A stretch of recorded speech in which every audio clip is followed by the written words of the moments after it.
Welcome to the Encore Audio Archives YouTube channel. I'm Taper Dave, and this is my channel. I've uploaded hundreds of talks here that I've recorded at meetings in West LA, and I've also recorded conventions starting in 2013. I've got a bunch of those up. And Walt and Mary Murray, the original owners of Encore Audio Archives, started the company in the 80s, and Walt recorded Joe and Charlie's and a bunch of stuff down in Vista, California. My sobriety date is June 20th of 1994. I hope you find something you like, so please like and subscribe to my channel and comment down below. If you want to hear something that I don't have or that you don't see, I'll see that I get it. Anyways, take care and have a great day if you want to. This is a one-speaker meeting, and tonight I would like you all to give a warm welcome to our speaker tonight, Scott.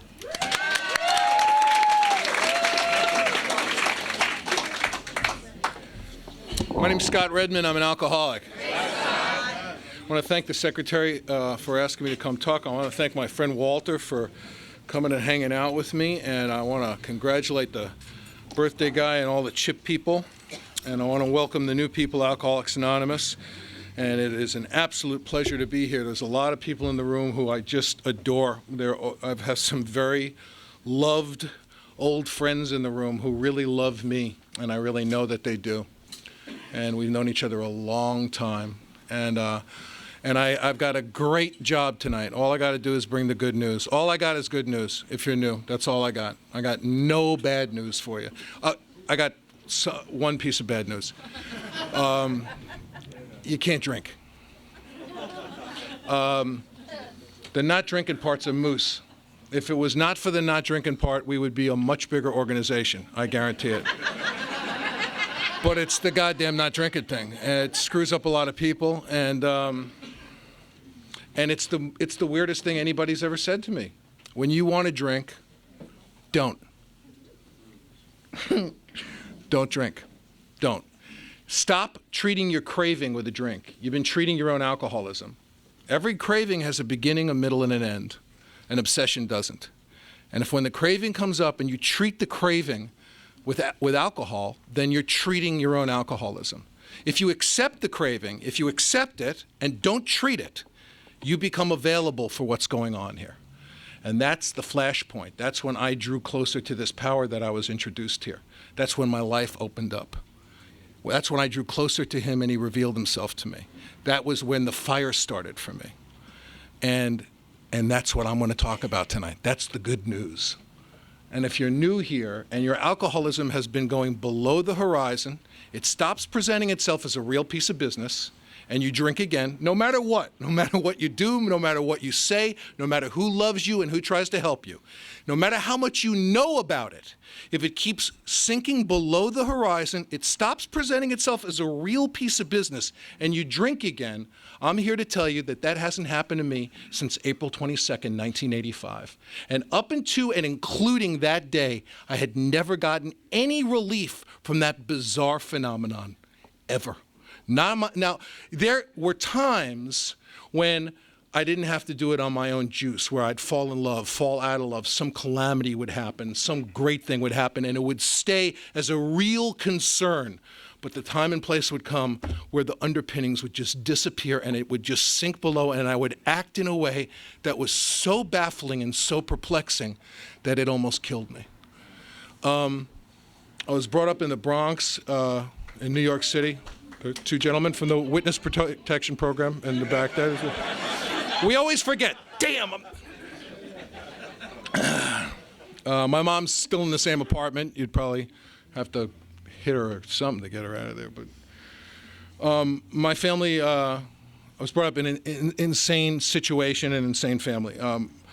My mother used to go through the back of the New York Post to find experiments that they were performing on brothers who were 2 years apart at Montefiore Hospital, because you get like $15 for it. So I don't know how many people in their house would hear their mother go, "Boys, I've got an experiment. Let's pack a lunch." And we would inexplicably sit in a room with electrodes and stuff attached to us. And I never saw the $15, I'll tell you that right now. Really troubled people. If you got anything for free in my family, it meant it was stolen. And I had an uncle who was a welder and used to get free bales of steel wool. Like, here's your paycheck and your complimentary bale of steel wool.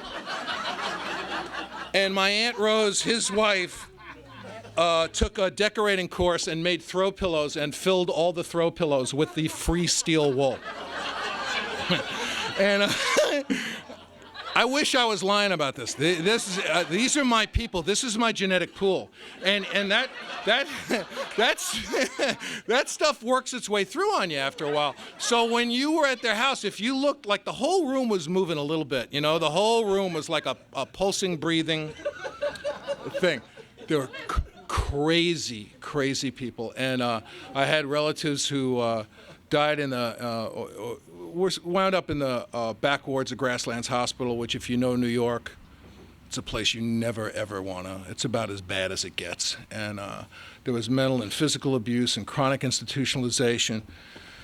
And it was bad, really bad. And if you're new here, all I've got is good news, because my family didn't have anything to do with making me an alcoholic. And I'm not telling you that I wasn't injured. I was injured terribly. And I'm not telling you I haven't had to do a lot of stuff about that. I have. I'm telling you, they didn't make me a drunk. I have a bizarre physical reaction to alcohol that makes it impossible for me to control and enjoy or to moderate once I begin. And if you're a drug addict, I'd like to welcome you to AA. If you're a dope fiend, which is somehow worse than any of us, I'd like to welcome you to Alcoholics Anonymous. If you're a crack monster or tweakers, I'd like to welcome all the tweakers tonight. Hey. If you've ever masturbated until you're dehydrated, welcome to AA. If you've ever licked all the features off your own face, we're just so glad you're here. And I love tweakers. They have very, very well-organized wallets, I found.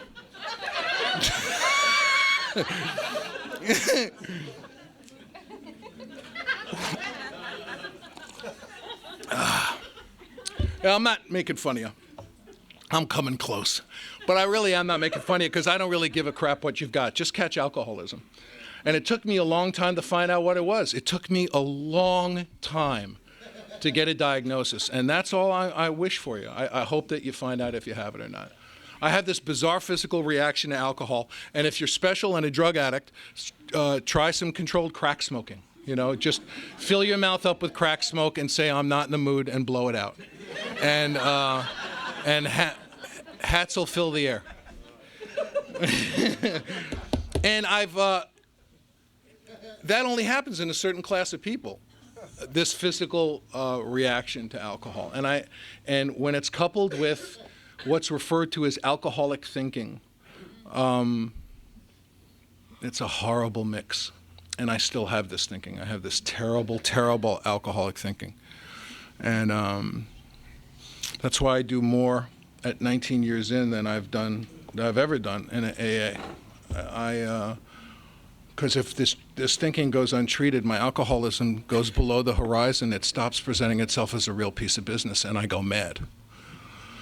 When I was about 16 years sober, I was told by this doctor I needed a surgery on my hand, and he said, you know, you're going to need general anesthetic for this. And I said, oh, general anesthetic, that's great. Normal people don't get excited about general anesthetic. There's no normal person that goes, oh, general anesthetic. But I know something about general anesthetic. I know that when they hit you with it, they say count backwards from 100. And you go 100, 99. I love 99. I love 99. I love 99. The difference is I won't trade my life in for it anymore. You know, a couple of years after this, it's just a year or two ago, I had a different doctor. He said, you know, that surgery you had on your left hand, you're going to need it on your right hand. And I said, I guess we'll be having some of that general anesthetic then.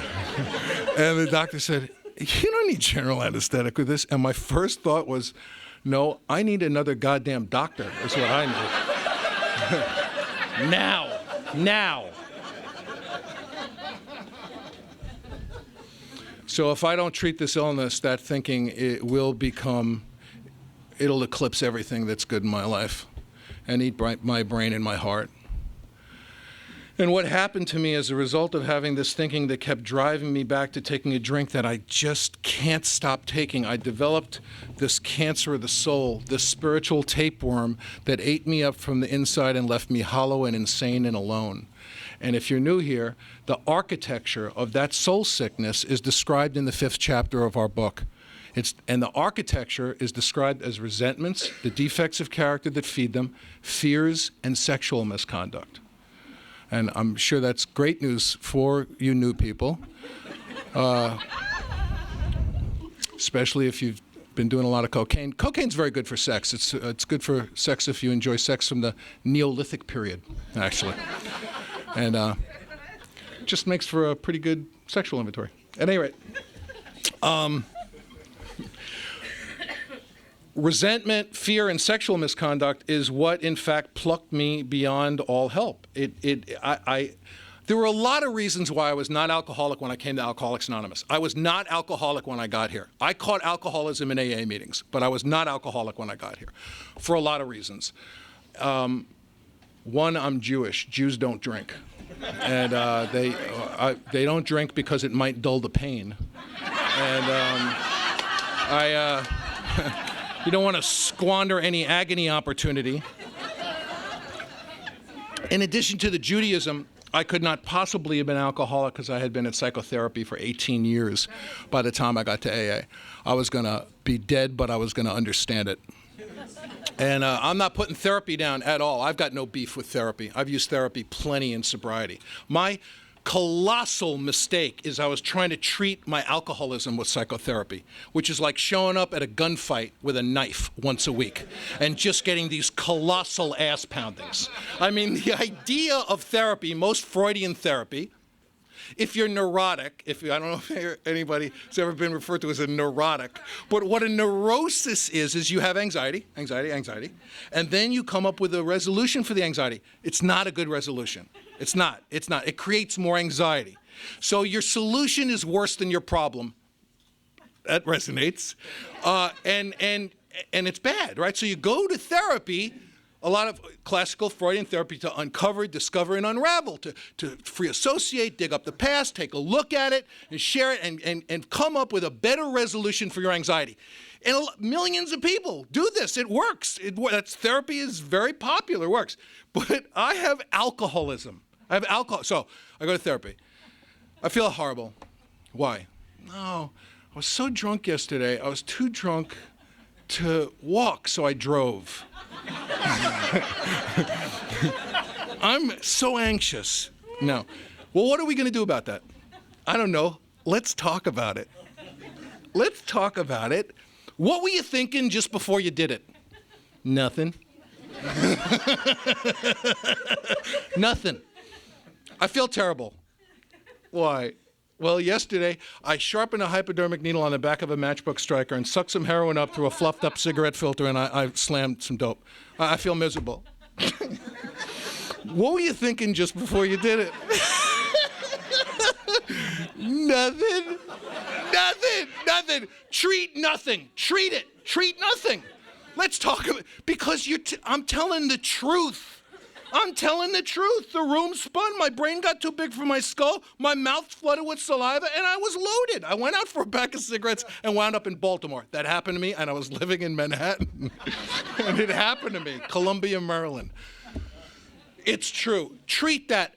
Alcoholism is too efficient to be, my alcoholism is too efficient to be treated by therapy. You would need a board of therapists working 24 hours, 7 days a week to file my shit, to catch it, put it in a file, and put it on a shelf. It's not fair. It's too damn good at what it does. So they put me in therapy at 14, and I stayed in therapy for 18 years. And by the time I got to Alcoholics Anonymous on April 22nd, 1985, I was almost dead. I was 21 years old. My father had a massive stroke, and I was taken to the hospital, and I had just shot some dope, and I couldn't show up for my old man the night that he died, and I couldn't even fit that pain in my head. I couldn't fit it in my head. I was an animal. I was a pig. I was, my old man, I couldn't even go in the hospital room and touch him on the cheek and give him a kiss and watch him carry his light into another room. Because the ice around my heart was already so thick that my dad was dead and he was going to rot, and that was my existential story, And I had to do some fast work that day. I couldn't be the guy who couldn't show up for his old man, And I figured out real quick it was needles and heroin, and all I had to do was not put a spike on my arm again, and I wouldn't be that guy. I'd be some other guy, but I wouldn't be that guy. That guy was the worst guy I had ever been. I didn't know what was coming. And shortly after that, I met a wonderful woman. We fell deeply in love together. And I was acting in a Broadway play. She was an usherette in the theater. It was very romantic. We had a great time. If you're new, you're going to hear some wacky shit about alcoholism now that you're new here. And some of it makes sense to me, and I like, and some of it hasn't made a lot of sense to me. The stuff that doesn't make sense to me, I have never found in the big book of AA. But yet I know some of it works for some people. I have heard at AA meetings that alcoholics don't like change, just don't like it. I don't like change I don't like, but I love change I like. I've never heard anyone get to a podium and say, I hit the lottery, I'm having sex with identical twins, it's killing me. It's just killing me. I can't take the change. I can't stand it. I've heard that alcoholics are perfectionists. I'm a pig. I'm not a perfectionist. There's one time in my life I seem to have an explosion of perfectionism when my wife is caring for me. Then I get all sorts of perfectionistic stuff. My personal favorite is that alcoholics are above average intelligence. I have only heard this at Alcoholics Anonymous meetings. I have never heard it at an Al-Anon meeting, ever.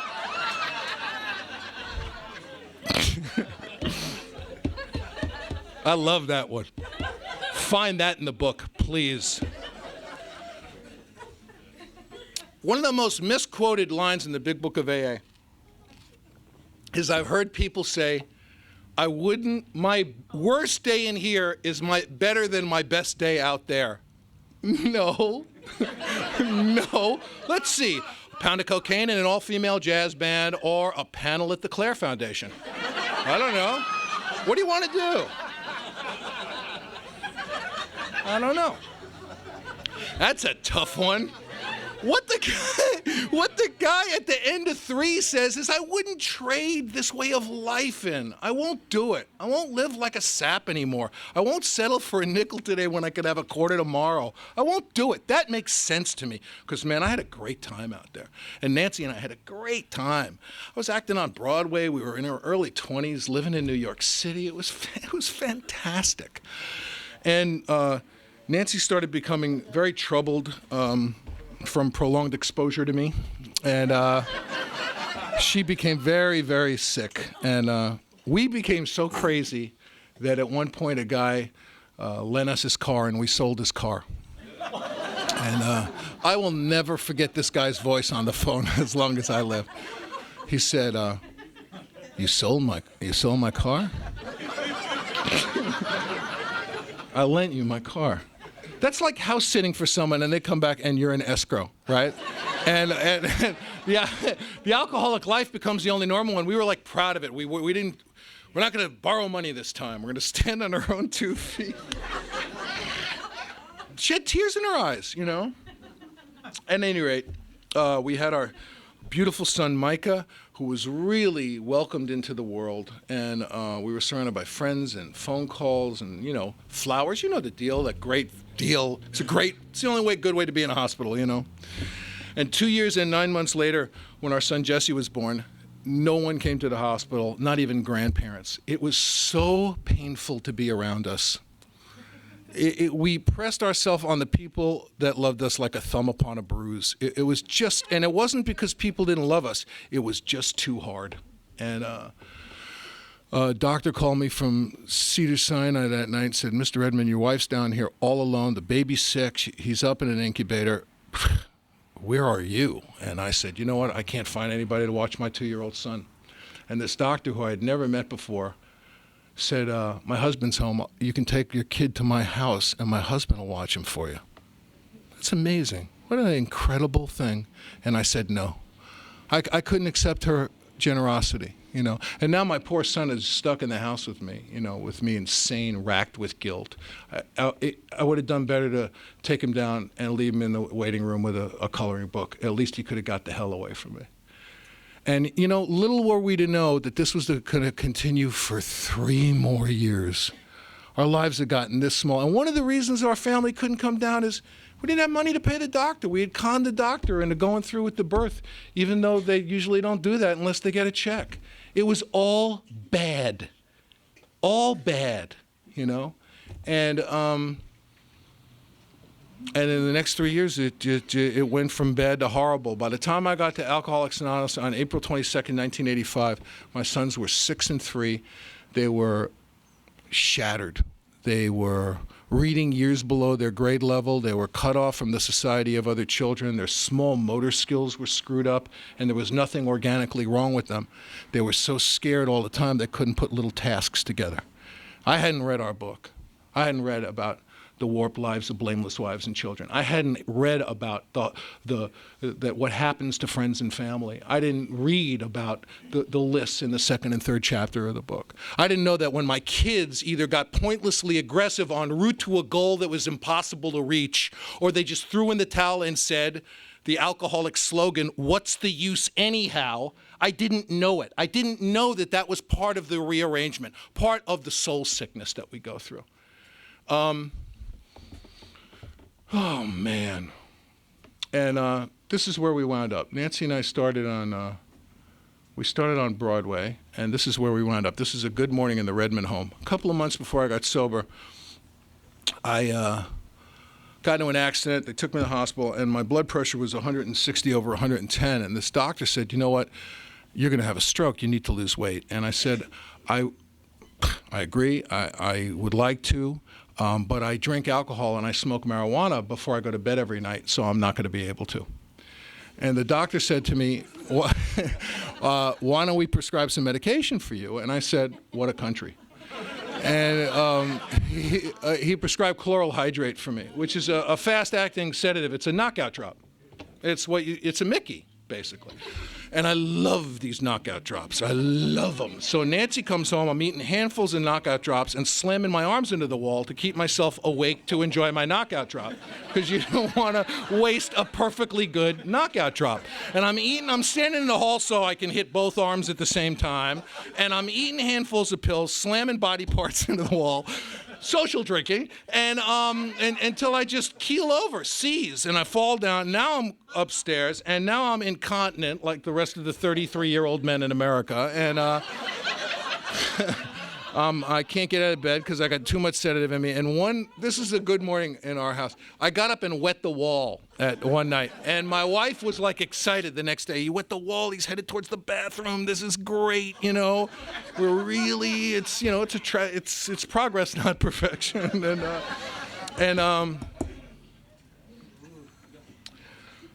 On April 22nd, 1985, I put a spike in my arm again for the first time in 13 years. I crossed a line I swore I would never cross again. Why did I do it? Why not? It was time, you know. And why I didn't make it okay to put a spike in my arm, I don't know. Why I didn't just rearrange my life to accommodate the alcoholism and just move the world and make it okay to do that, I have no idea. I called my therapist of record in my 18th year of psychotherapy, and I told him what I had done, and I didn't know this at the time because I hadn't read our literature, but he said to me virtually the exact same thing that Carl Jung told the man who 12-stepped the man who 12-stepped Bill Wilson. He said to me on the phone that morning, "There's absolutely nothing that can be done for you." And I said, "What?" He said, "I can't help you. I would suggest that we institutionalize you." And this is what he said that Carl Jung couldn't say. He said, "Or you attend a meeting of Narcotics Anonymous or Alcoholics Anonymous." And why I went to the AA meeting, couldn't tell you. It's an absolute, complete mystery to me. Absolute mystery to me. I woke up at 5 o'clock in the morning. I got my best clothes on. I got a bad check to write you. And I went to a 7 a.m. meeting at Unit A in the San Fernando Valley, where John and I used to go. And it was right next to the lovely Tonga Hut. And I walked into this room, I took one look around, and I said, oh my God, how did I wind up in Alcoholics Anonymous? This is beyond lame. This is beyond church, beyond synagogue. This is like some plateau of lameness I never even imagined was available to me. And the room looked like it was like the product of 200 years of inbreeding. I swear to God. There were like identical twins carving their initials on each other's feet in the back of the room. Or so it seemed to me, you know? And everything was a miracle. I'm a miracle. You're a miracle. The furniture is a miracle. I couldn't believe. And I'm waiting for the Jew hunt to break out, right? I'm ready for that. Come on, Jaime, strap these antlers on. Always wanted to run a big buck Jew.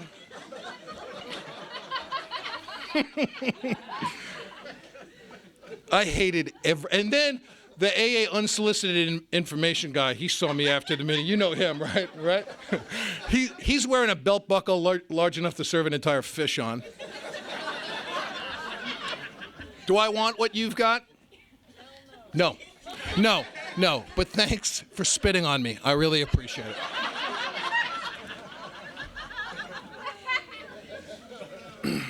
I went back to that meeting every morning for a year. Because I was out of plans.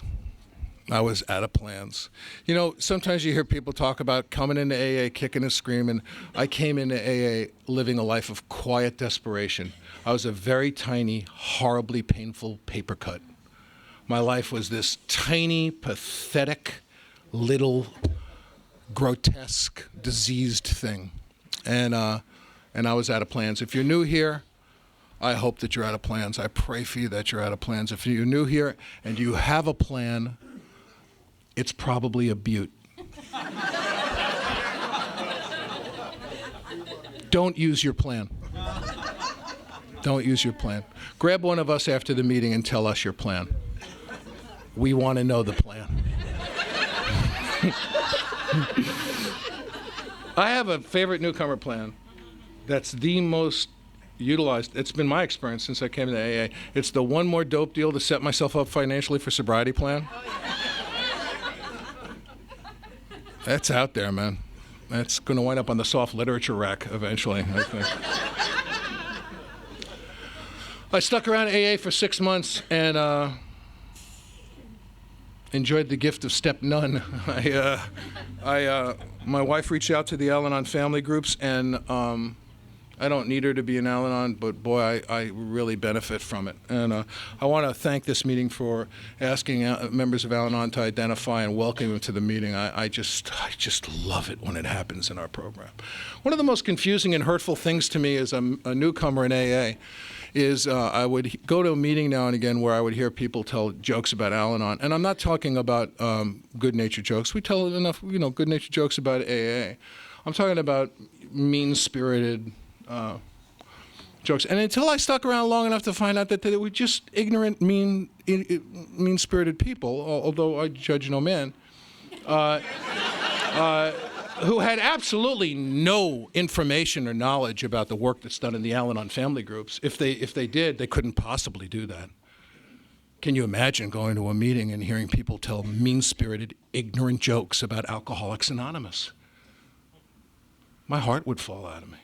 I know that inside me I would probably think, oh, you poor baby, you don't know what you're talking about. You don't know about the work that we do here. You don't know. So if you're doing that on a public level, you're casting your vote that that's okay to do. I used to have all the votes. I've been whittled down to one by good sponsorship. And my vote is that it's not okay, because there might be a newcomer who's really coming after because I used to sit in my seat and go, what? I thought this was like what we were supposed to do, And just because you're an Al-Anon AA doesn't mean you're going to make it. I mean, some people find out that they shouldn't be together. Some people find out that they should, Nancy and I have been married for 28 years, in part because we've never wanted to get divorced at the same time, for God's sake. I mean, there's some There's some timing involved in this. At any rate, at 6 months of sobriety, I asked this guy to sponsor me because I knew I was going to drink. I had seen the AA drill hundreds of times. He invited me over to his house, and he read Chapter 5 to me, and he took me through the first 3 steps, and he showed me how to do an inventory from the Big Book of AA, and I stopped feeling like I was stealing someone's seat here. And when I read him that inventory, it changed my life in a very fundamental way. Forever, I don't know, certainly up until including today. I don't just hate stuff. I re-experience the hatred. I re-experience it in a way that is so intrusive and so disruptive that I can't live my life. I hate so that when I wake up, I water the hatred and care for it like a little flower. I want to make sure it's developing nicely, that it's okay. The worst thing is when I forget to hate something, you know, and a guy goes, "Hi," and I go, "Oh, hi. Oh, I hate him. Why did I do that? That's terrible. Now I'm going to have to redouble my snubbing and glaring just to, you know, get it back up there." I hate so that when my head hits the pillow, it becomes a rotisserie. I go mad. It eats my brain and my heart and turns my life black and throws me out of my own life. What used to be my favorite sentence in the Big Book of AA, it's in Chapter 5, and they're assuming that you're taking a look at a list of the people who have screwed you.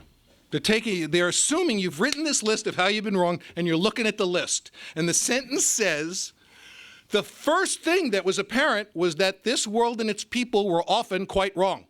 That's enough for tonight. We really don't need to read much more. I used to read that sentence and just go right to sleep. Don't read the next 2 pages.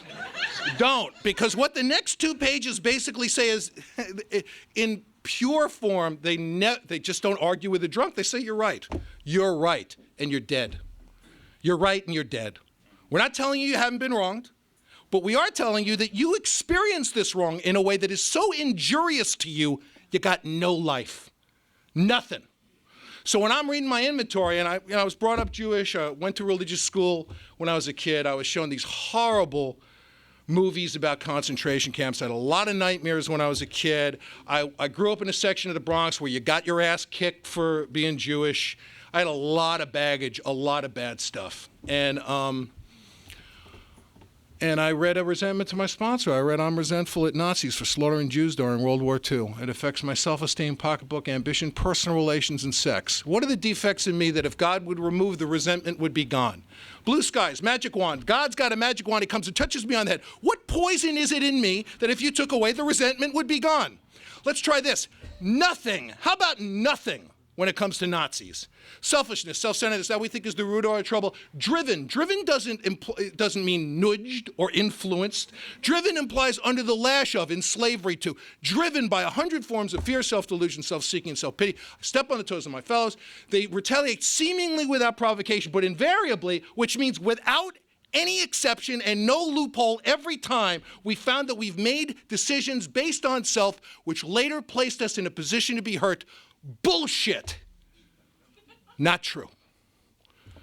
And my sponsor said the thing to me in that moment that changed my life. He changed my life. He swung the door open. He said, "Scott, you don't understand what they're asking you.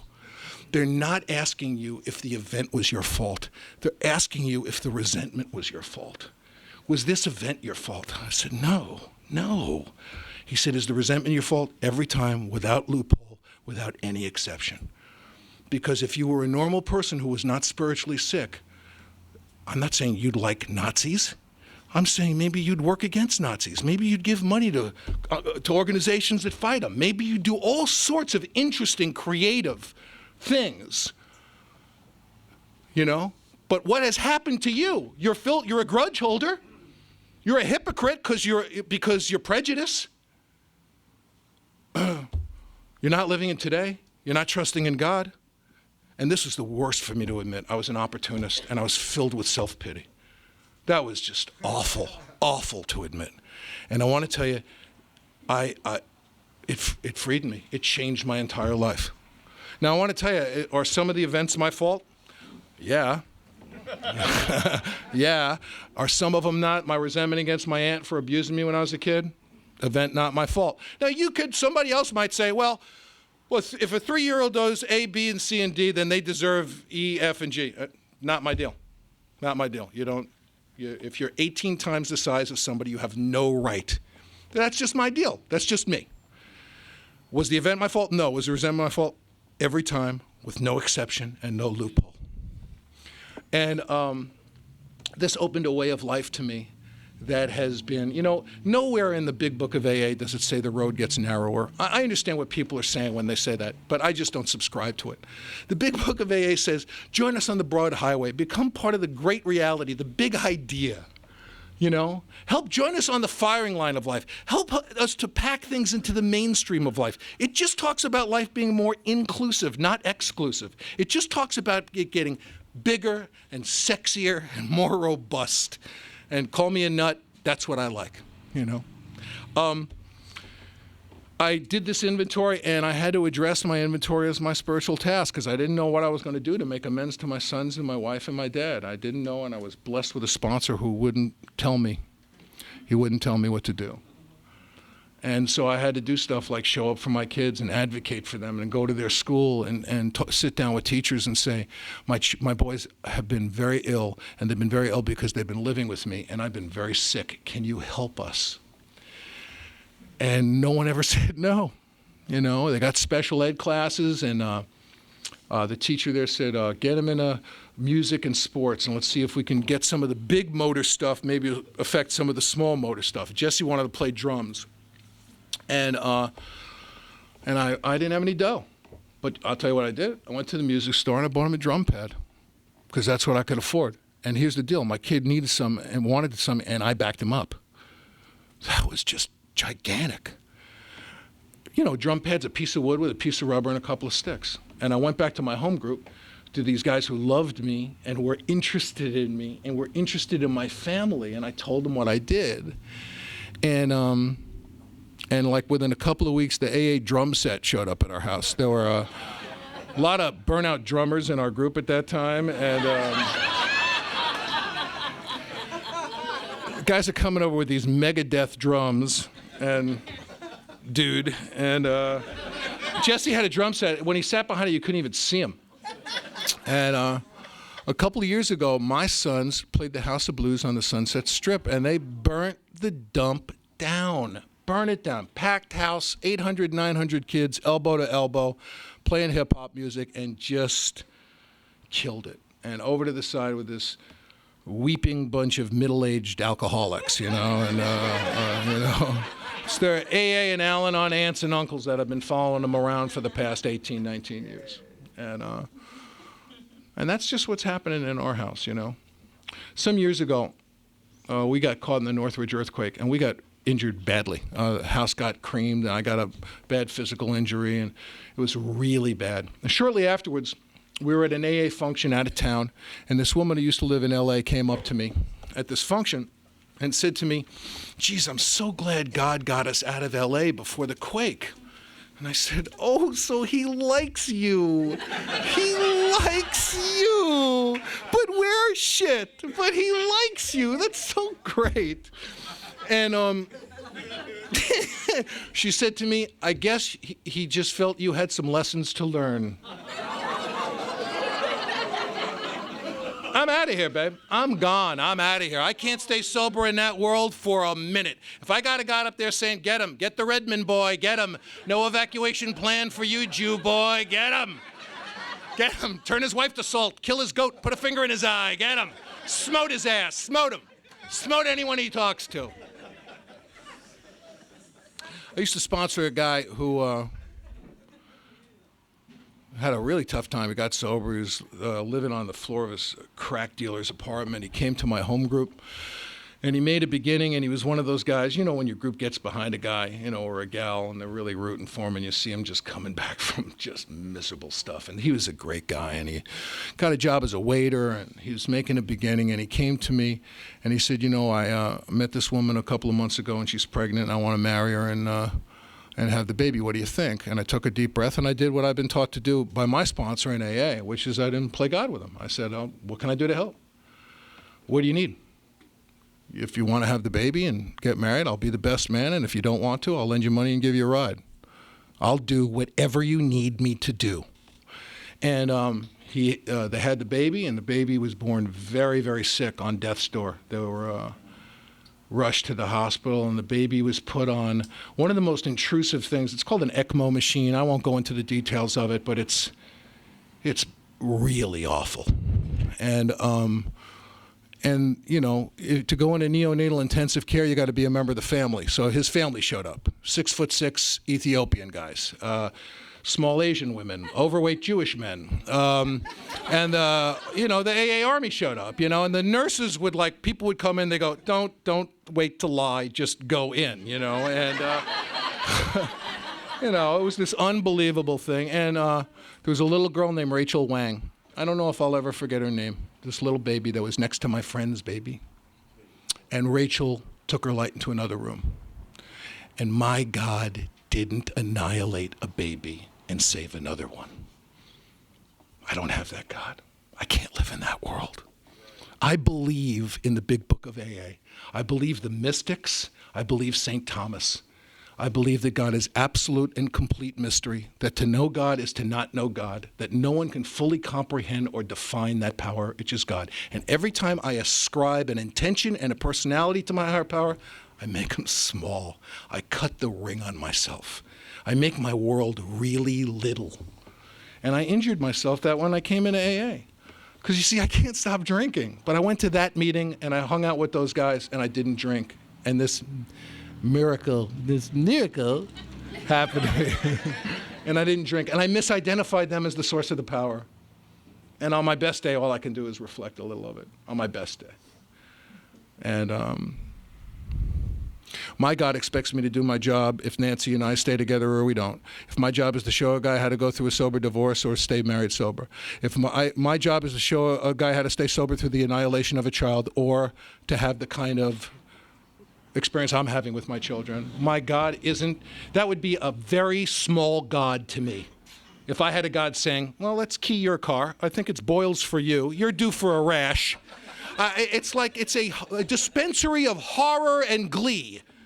It's perfect for Halloween, I think, but it's not a world that I'm comfortable living in. And I want to tell you, to be renewed daily by a radiance, the source of which is beyond my comprehension, I can settle for that today. But that kind of mystery upset me some years ago. That's not a mystery that I could live with. But I love that mystery today, you know.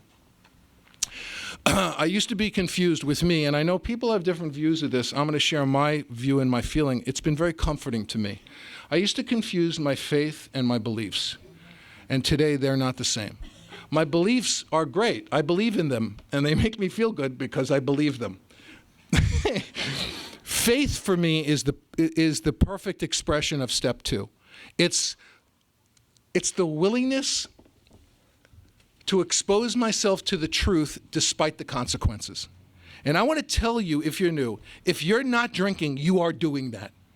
You are exposing yourself to the truth despite the consequences. Because I know what's going to happen when I drink. I'm going to get alcohol in me. Now, ultimately, you know that that's kind of a lie because I really don't know what's going to happen when I drink. But drinking's very familiar to me. To me, to not drink, to take the whooping, to stand and take the beating, to let the craving break over me like a wave and accept the craving without treating it with alcohol, to call one of the people here, to crawl on my belly, to do whatever it takes, to not drink no matter what. That is exposing myself to the truth despite the consequences. That is a mighty, a powerful act of faith. And if you're new here and you ain't drinking today, man, you got the shit, as far as I'm concerned. You're it.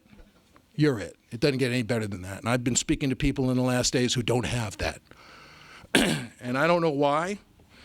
I don't know why I got the touch of the master's hand. I don't know why. And I'm done trying to explain it. I'm going to keep on doing this deal. I'm going to keep on doing it. And for me, I've got to continue because I have a lot of problems. I have a lot of problems. I have an eating disorder. I have problems, sexual problems, and problems with money. I know there are people in AA without problems. I'm really happy for them. I got a lot of problems. And what's happened to me is I'm trying to do with my problems, and I've succeeded at it. I want to do with them what I've done with alcohol, because you see, I don't drink. I want them to stop going below the horizon and stop presenting themselves as a real piece of business. I want them, see, here's the deal. My alcoholism stays above the horizon as a real piece of business, even when I'm not concentrating on it. Even when I ain't trying, because it's buoyed on the heads and shoulders of the men and women of AA and this power that you've introduced me to. That is astounding. That is what Carl Jung talked about. That's the collective unconscious. That is our group conscience expressing itself in us and through me. That is an extraordinary thing to participate in. And I didn't know. I didn't know that's what I was signing in for. I just knew that I couldn't think about being loaded and looking at my father when he was dying one more second without going mad. And you know, now I have a relationship with my father. I have held sponsees when they've breathed their last breath. I've felt my hand in my father's pocket and his good grace and love. And I want to share a compliment for you guys that my son got a few years ago, and then I'm going to sit down. My son, Micah, was babysitting for a couple on the program, and this guy said to him, "What do you think of your dad talking in AA?" And Micah said, "Not really much. I mean, I'm not a member, and I'm very happy for him. It's kind of nice." He said, "All I can tell you is since I'm a very, very little boy, the men and women of Alcoholics Anonymous and Al-Anon have taken very, very good care of me, and never once has any of them demanded that I believe what they believe." Man, wow, what a thing. What a thing in this time of so much bullying, of using spiritual tools as spiritual weapons, of so much propriety. What a gorgeous expression of the love, of the radiance expressed in AA. All I got is good news. If you're new here, welcome to Alcoholics Anonymous. Welcome home. I just strongly urge you to take this thing as seriously as you possibly can and go out there and have the time of your life. Thanks so much.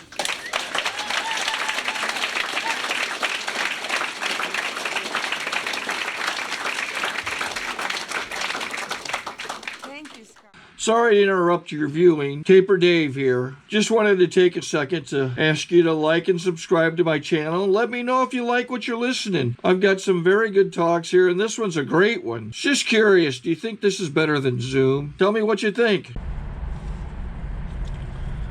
Okay, this is how I prepare my drone for launching.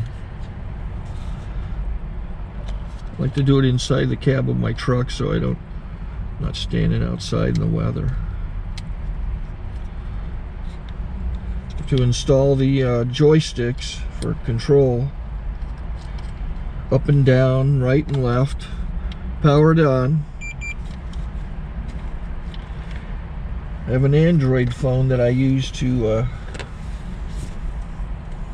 connect it to the drone with. And it's actually controlled through the iPhone, through an app. Oops, wrong way. It's actually controlled through the iPhone, or through this Android phone, through the app.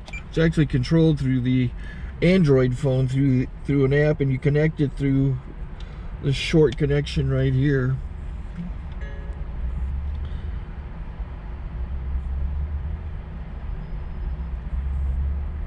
Remote control connected. Remote control's connected. So I pull out the drone.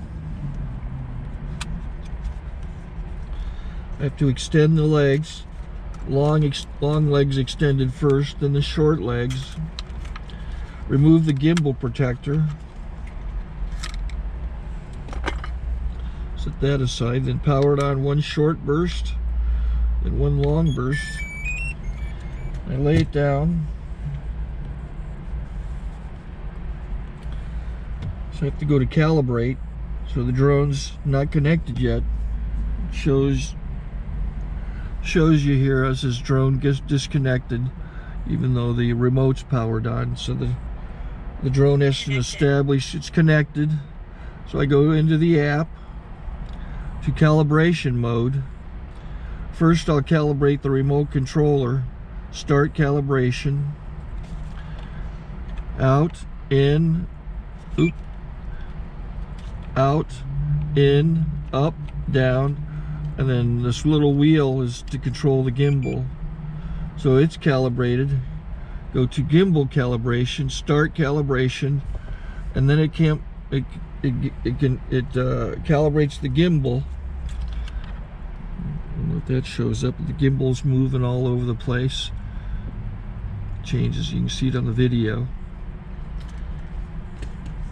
And I'm calibrated to take off. It's acquired 7 satellites at the moment. There are 26 satellites up in the sky, which it has to acquire before you can take off. So it's connected. It's got enough satellites. This is white. I can go to press this little arrow button, swipe right to take off, and it would start the motors if I slid this to the right. But I'll wait till I get outside. Don't want to do it inside.